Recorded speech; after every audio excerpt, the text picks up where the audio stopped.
అదే RTV app వార్తల్ని క్షణాల్లో చదివే అవకాశం ఉంటుంది. ఒక న్యూస్ పేపర్, ఒక టెలివిజన్ ఛానల్ మీ చేతుల్లో ఎప్పుడూ ఉంటాయి. కోట్లాది మంది భక్తులతో పూజలు అందుకుంటున్న ఏడుకొండల స్వామి లడ్డూ ప్రసాదంలో ఆవు కొవ్వుని కల్తీ చేశారని వైసీపీ ప్రభుత్వంలో ఈ తంతు జరిగిందన్న విషయాన్ని సాక్షాత్తు రాష్ట్ర ముఖ్యమంత్రి చంద్రబాబు నాయుడే సాక్ష్యాధారాలతో బాహ్య ప్రపంచం చెప్పడం జరిగింది. అప్పటి నుంచి కూడా ఈరోజు ఈ వివాదం మాత్రం రాస్తూ వస్తుంది. అందులో భాగంగానే అటువైపు చూస్తే జరిగినటువంటి ఆ తప్పిదానికి మాత్రం జనసేన అధినేత రాష్ట్ర డిప్యూటీ సీఎం అయిన పవన్ కళ్యాణ్ ఈరోజు పశ్చాత్తాప దీక్ష చేపట్టారు. మరోవైపు చూస్తే కనుక వైసీపీ శ్రేణులు కూడాను సంప్రోక్షణ అంటూ దేవాలయాల్లో పూజలు చేస్తారు. మరోవైపు చూస్తే బీజేపీ కూడా ఈరోజు గోవు నా గోసు విను అన్నటువంటి ఒక కార్యక్రమం చేస్తుంది. ఏదైతే ఏడుకొండల వెంకన్న స్వామి ప్రసాదం విషయంలో కోట్లాది మంది భక్తులను మనోభావాలను దెబ్బతీసే విధంగా వ్యవహరిస్తున్న ఈ తీరు మాత్రం వైసీపీ చేసినటువంటి ఈ పాపాలను ఎండగట్టాలి. కల్తీ జంతువుల కొవ్వు నూనెను వాడి ఆ ప్రసాదాన్ని మాత్రం బస్టు పట్టించారు. ఇటువంటి పరిణామాలన్నీ కూడా రాష్ట్రానికే కాదు యావత్ హిందువులందరికీ కూడాను ఈరోజు అశుభం సంభవిస్తుందన్న ఉద్దేశంతో గోవును పూజించి స్వచ్ఛమైనటువంటి పాలు ఇచ్చినటువంటి ఆవు, ఆ పాల నుండి తీసినటువంటి నెయ్యిని కల్తీ చేసిన మనుషులు నిర్వాకాన్ని ఎండగట్టడానికి బీజేపీ చేస్తున్నటువంటి ఏదైతే ఈ కార్యక్రమాన్ని మాత్రం తిరుమల తిరుపతి దేవస్థానానికి మాత్రం ఈరోజు అప్రస్తుత తెచ్చినటువంటి వైసీపీ ప్రభుత్వం మరోవైపు ఈరోజు డిక్లరేషన్ ఇవ్వడానికి కూడా వెనకం చేసినట్టు మాజీ ముఖ్యమంత్రి వైఎస్ జగన్మోహన్ రెడ్డి కల్తీ చేశారు. అందుకనే ఆయన అంటే యూటర్న్ తీసుకున్నారు అన్నటువంటి విషయాన్ని కూడా స్పష్టం చేశారు. ప్రస్తుతం బీజేపీ శ్రేణులు అంటే ఏదైతే బీజేపీ కిసాన్ మోర్చా నిర్వహిస్తున్నటువంటి ఈ కార్యక్రమం ప్రస్తుతం బలగా వేదికగా శివాలయం అంగట్లో జరుగుతుంది. ఏ ప్రక్షాళన కోసం ఈరోజు ఈ గోవును పూజిస్తున్నారు, ఈ పూజను పూజించిన క్రమంలో ఏం చెప్పదలుచుకున్నారు, లడ్డూ ప్రసాదంలో జంతువుల కొవ్వుని వాడడం అనేది ఎంతవరకు సమంజసం, ఈ విషయాన్ని గత ప్రభుత్వం ఎందుకు అంగీకరించడం, ప్రస్తుత ప్రభుత్వం దాన్ని లోతుగా దర్యాప్తు చేస్తున్న నేపథ్యంలో బీజేపీ ఎటువంటి ప్రక్షాళన తీసుకు అడుగులేదు. ఇప్పుడు అసలు ఎటువంటి కలుషితం లేనటువంటి శ్రేష్టమైనటువంటి నెయ్యిని కలపాలన్నదే తిరుమల తిరుపతి దేవస్థానానికి సంబంధించినటువంటి ప్రతిష్ట ప్రపంచవ్యాప్తంగా అందరికీ తెలుసు.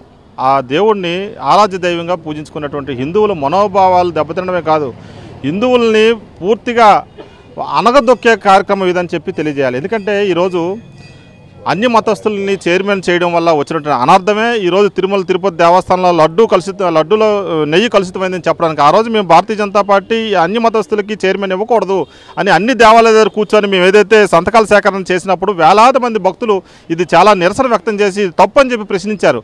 ఎటువంటి రాజకీయాలకు అతీతంగా మేము రాజకీయాలకు కండువాలు వేసుకొని అక్కడ కూర్చోాలా, మేము దైవానికి అనుగుణమైన నిర్ణయాలు రావాలని చెప్పి మేము ఆ రోజు కూర్చోవడం జరిగింది. అన్ని మతస్థులకి చైర్మన్ సంబంధించిన కావచ్చు, లేకపోతే బోర్డు మెంబర్ కావచ్చు, కాకపోతే అన్ని మతస్థులు జగన్మోహన్ రెడ్డికే ముఖ్యమంత్రిగా ఇచ్చిన రాష్ట్ర ప్రభుత్వం టీటీడీని ఎందుకు అన్ని మతాలను పరిగణించారు? ఎవరైతే హిందూ మత ధర్మాన్ని, హిందువుల తాలూకా సిద్ధాంతాలను ఎవరైతే అవపోసన పడతారో అటువంటి వ్యక్తి ముఖ్యమంత్రి స్థానంలో ఉంటే అన్ని కూడా అవగాహన వస్తాయి. 319 రూపాయలకి కోట్ చేస్తే నెయ్యి 65% నెయ్యిని ఆ కంపెనీకి కట్టబెట్టే విధానమే నీకు అవగాహన లేదని చెప్పి స్పష్టమవుతుంది. మరి నువ్వు నెయ్యిని ఎప్పుడైనా తింటే కదా నెయ్యి తినాలి, శ్రేష్టమైన నెయ్యే కాదా నీకు తెలియాలి అంటే ఖచ్చితంగా మనకు దేశీయ ఆవులు ఇచ్చినటువంటి గ్రామాల్లో ఎంత నెయ్యి వస్తుంది కిలో తెలుసా మీకు?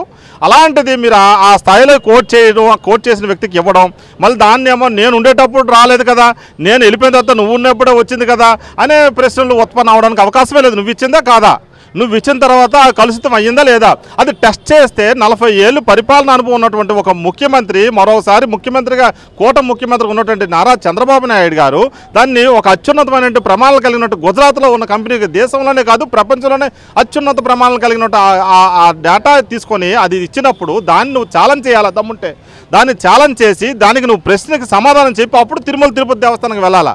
అలాంటిది లేదు కదా, నువ్వు రాజకీయాన్ని రాజకీయంగా ఎదుర్కోవాలి, రాజకీయంగా బమ్మిని చేయాలి అని చెప్పి అన్ని గుడులకు కూడా నువ్వు తీసుకుని వెళ్ళి మీ కార్యకర్తలతో గుడుల్లో పూజలు చేయించావు కదా, దాన్ని మేము శుద్ధి చేయడం కోసం ఈరోజు గోమాత నా గోసవిను గోవింద అని చెప్పి ఆ శుద్ధి చేసే కార్యక్రమం ఈరోజు చేయడం జరిగింది.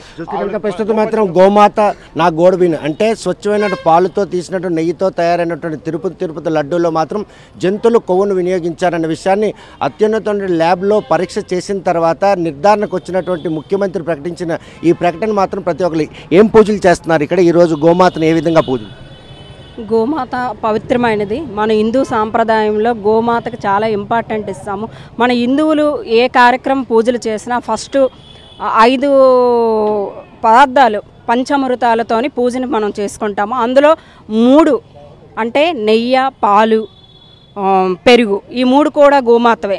అంటే అంత పవిత్రమైనదే కాబట్టి వాటితో ప్రతి భగవంతుడు కూడా మనం హిందువులుగా పూజించేటప్పుడు పంచామృతాలుగా వాడతాము. అలాంటి గోమాత నెయ్యిని రోజు కలుషితం చేసి ఎంతో అంటే మన ఆంధ్రదేశంలోనే అత్యధికమైన వెంకటేశ్వర స్వామి ఆలయంలోన ఆ ప్రసాదంలోన కల్తీ నెయ్యి ఇంత పాపానికి మూట కట్టుకున్న వాళ్ళు నిజంగా భగవంతుడు శిక్షిస్తాడు కంపల్సరీ.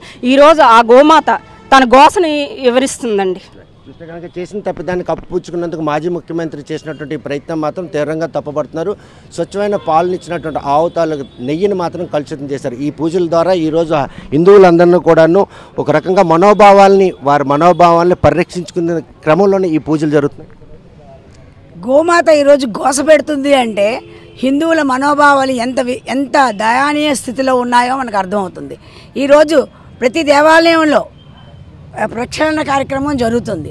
ఒక పార్టీయే కాదు, దేశ ప్రజలు కూడా ప్రక్షాళన చేస్తూ ఉన్నారు. కాబట్టి మనం ఈరోజు ఎవరైతే ఇలాంటి స్థితికి దిగజార్చే విధానాన్ని పాటించారో వాళ్ళని చట్టపరమైన చర్యలు తీసుకొని ఏ ప్రభుత్వం అవనియండి, ఆ ప్రభుత్వమా ఈ ప్రభుత్వమా నా ప్రభుత్వమా కాదు, ఇక్కడ మనం తప్పు చేసే వారికి శిక్షించే విధంగా ఈరోజు మా గోమాత గోస పెట్టుకుంటుంది. కాబట్టి గోమాత గోస ప్రజలందరూ విన్నారు కాబట్టి చట్టపరమైన చర్యలు తీసుకోవాలని ఈ సందర్భంగా కోరుకుంటున్నాను. చూస్తే కనుక తమ్మినేని సీతారాం కూడా ఒక స్పష్టత ఇచ్చారు మాజీ స్పీకర్.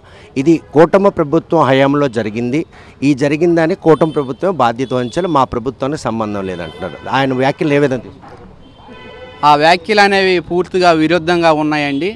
గత 5 ఏళ్లలో ఏ ప్రభుత్వం ఉన్నది, ఎక్కడి నుండి నెయ్యి వాళ్ళు కాంట్రాక్ట్ డీల్ చేశారు అనేది చాలా స్పష్టంగా ఉంది.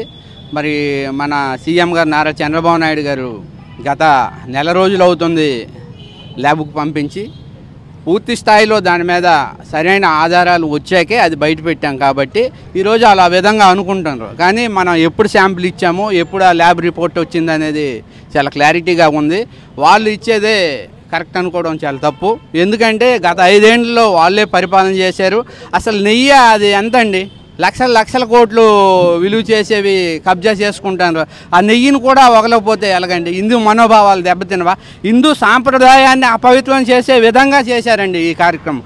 ఎందుకంటే హిందువులు ఎక్కడ కూడా మనోభావాలు దెబ్బతినడమే కాకుండా వాళ్ళు అపవిత్రం అయితే ఇంకా మా మతం పై స్థాయికి వెళ్తుందనే విధానంతో చేశారు. కాబట్టి ఈరోజు ఆ పరిస్థితులు లేవండి. ఎందుకంటే హిందువుల్లో అందరిలో చైతన్యం ఉంది.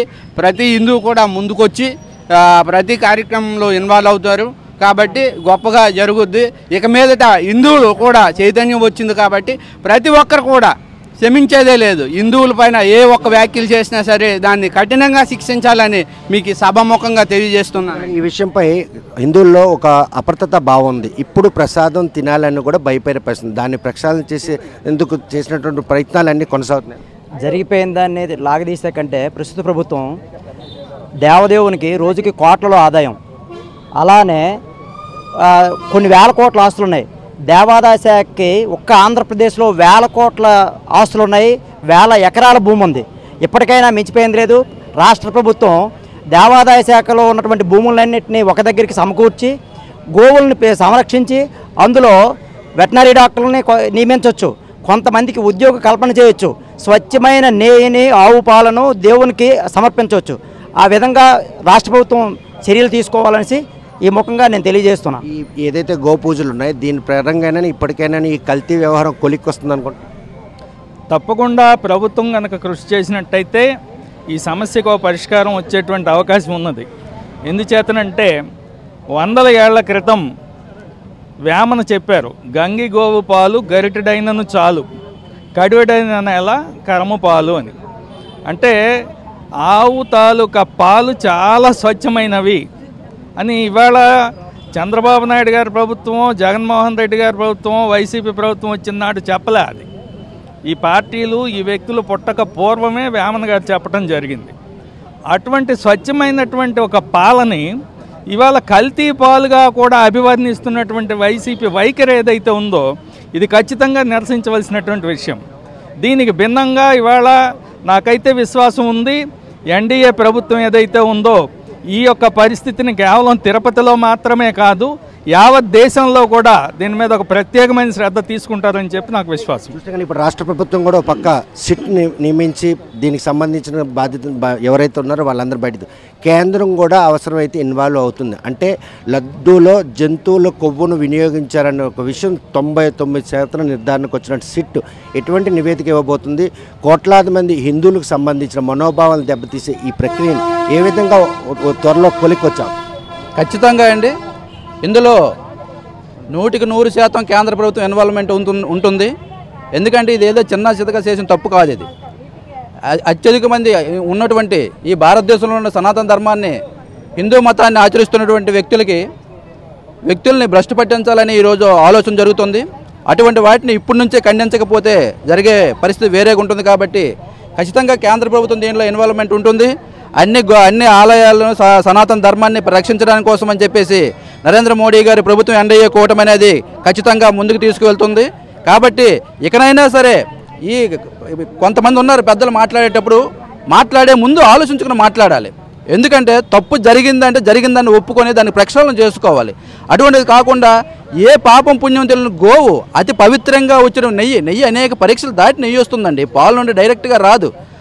అటువంటి నెయ్యిని ఈరోజు వాళ్ళు కల్తీ చేసి గోమాత కల్తీ చేసిందనేది ఎంతవరకు అది న్యాయం అనేది మనమే ఒకసారి ప్రశ్నించుకోవాలి. మనం అంతమైన పాలిచ్చే ఆవును కూడాను ఈరోజు ఆక్షేపించే పరిస్థితులు పరిణామాలు చోటు చేసుకునే అండంలో బీజేపీ చేస్తున్నటువంటి గోవు నా గోడు గోవింద అన్నట్టు కార్యక్రమానికి మాత్రం ప్రతి ఒక్కరు కూడా ఆలోచన చేస్తున్నారు. చంద్రబాబు నాయుడు ప్రకటన అనంతరం మాత్రం ఏదైతే లడ్డూలో జంతువుల కొవ్వును వినియోగించారన్న విషయాన్ని ల్యాబ్ నివేదికలో కూడా స్పష్టమైంది. మరోవైపు సిట్ దర్యాప్తు ముమ్మరం చేసిన ఈ నేపథ్యంలో అవసరం అనుకుంటే ఏడుకొండల వెంకన్న స్వామి ఆలయంలో జరిగినటువంటి ఈ లడ్డూ ప్రసాదాల కలుషిత కొవ్వు వినియోగంపై మాత్రం ప్రస్తుతం సిట్తో పాటు కేంద్రం కూడాను ఈరోజు ప్రవేశం చేసేందుకు చేస్తున్న ప్రయత్నం చూస్తే కనుక గోవు నా గోడు విను అన్నటువంటి ఈ కార్యక్రమం బీజేపీ శ్రేణులు రాష్ట్ర వ్యాప్తంగా చేపడుతున్నారు. గోవు ఇచ్చినటువంటి పాలతో తయారు చేసిన నెయ్యిని కూడా ఆపాదించే ఒక దుర్గతి రాష్ట్రంలో పట్టడం మాత్రం తీవ్రంగా ఆవేదన వ్యక్తం కలిగిస్తుంది. మరోవైపు చూస్తే కనుక మాజీ ముఖ్యమంత్రి జగన్మోహన్ రెడ్డి ప్రభుత్వ హయాంలో జరిగినటువంటి ఈ కల్తీ నెయ్యి వ్యవహార విషయంలో ఆయన మాత్రం తన శ్రేణులతో పాటు దేవాలయంలో సంప్రోక్షణ పేరుతో ఈరోజు దేవాలయాలు చుట్టూ తిరుగుతున్నారు. కానీ చేసినటువంటి తప్పిదాన్ని ఒప్పుకోవడం పోయి ఈరోజు ఏడుకొండల స్వామి దేవాలయానికి వచ్చిన డిక్లరేషన్ ఇవ్వకుండా యూటర్న్ తీసుకున్న దాంట్లోనే నెయ్యిలో కల్తీ జరిగిందనే విషయాన్ని మాత్రం అందరూ కూడా ఆలోచన చేస్తుంది. మరి ఈ విషయంలో అబ్దుల్ కలాం వంటి ఆయన ఈరోజు తన అన్ని మతస్థైనా కూడా డిక్లరేషన్ ఇచ్చి ఆ ఏడుకొండల వెంకన్న స్వామిని దర్శించుకున్నాడు. మరి ఆయన పరంపర కొనసాగించాల్సిన జగన్మోహన్ రెడ్డి ఎందుకు యూటర్న్ తీసుకున్నారు? బీజేపీ శ్రేణులంతా కూడాను స్వచ్ఛమైన ఆవుతో పాలతో తయారు చేసిన నెయ్యిని కల్తీ చేసినటువంటి ఎట్టివారైనా ఎంతటి వారైనా కూడా సిట్ నివేదికలో కనుక బయటపడితే వారిని శిక్షించాలని వారు డిమాండ్ చేస్తున్నారు. వీడియో జర్నలిస్ట్ రామకృష్ణతో సత్యం, RTV శ్రీకాకుళం. మరిన్ని వీడియోస్ కోసం ఛానల్ ని సబ్స్క్రైబ్ చేయండి, లేటెస్ట్ అప్డేట్స్ కోసం వాట్సాప్ ఛానల్ ని ఫాలో చేయండి అండ్ లింక్ డిస్క్రిప్షన్ లో ఉంది.